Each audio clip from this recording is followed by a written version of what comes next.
conversation.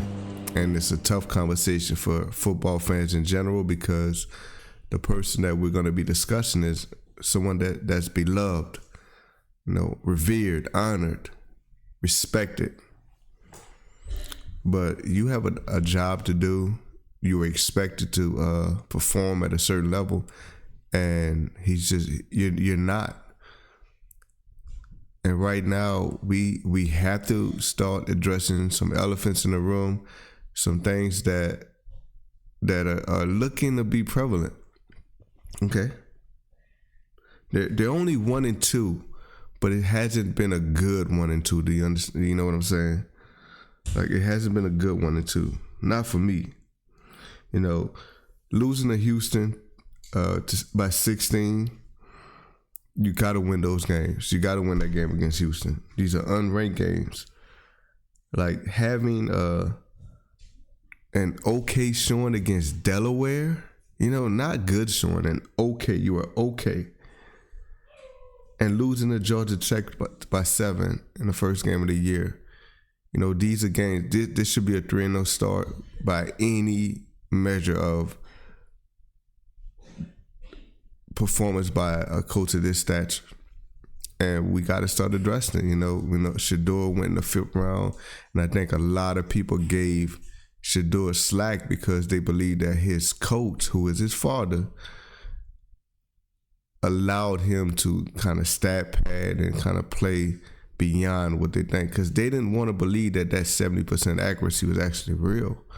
But we're noticing that with returning senior, a highly recruited freshman, and a transfer quarterback, that they're just not able to reproduce the same numbers that Shedeur did.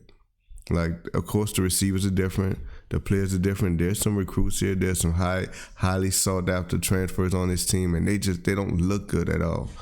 The run game, the only thing that looks better is the run game, because this run game was not there last year. Okay, let's look. They're running for 124 yards a game, but they're only throwing for 210 yards a game.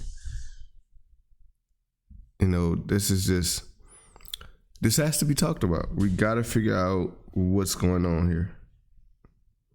We got to figure this out. Pat Sherm was running a pro-style offense, but the problem is you need a pro-style quarterback, and that was the luxury of having Shedeur, because Shedeur has been getting coached up and even trained by Tom Brady. His pocket awareness was there. His ability to pre-read snaps and able to identify defensive coverages before the ball was snapped. That was on an elite level. From junior from not JUCO, from Jackson State. And you're not just replacing Shedeur with these type of quarterbacks and just expecting the team to continue. So I'm not saying it's time yet, but it's almost that time.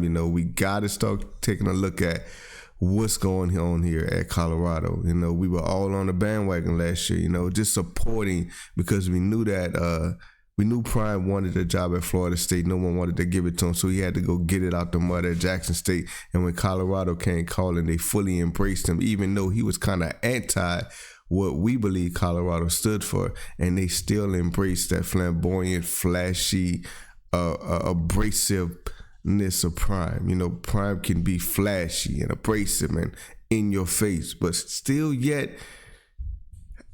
has a wise humility about himself. But you still got to win games, and right now you're not winning games at the clip that we would expect.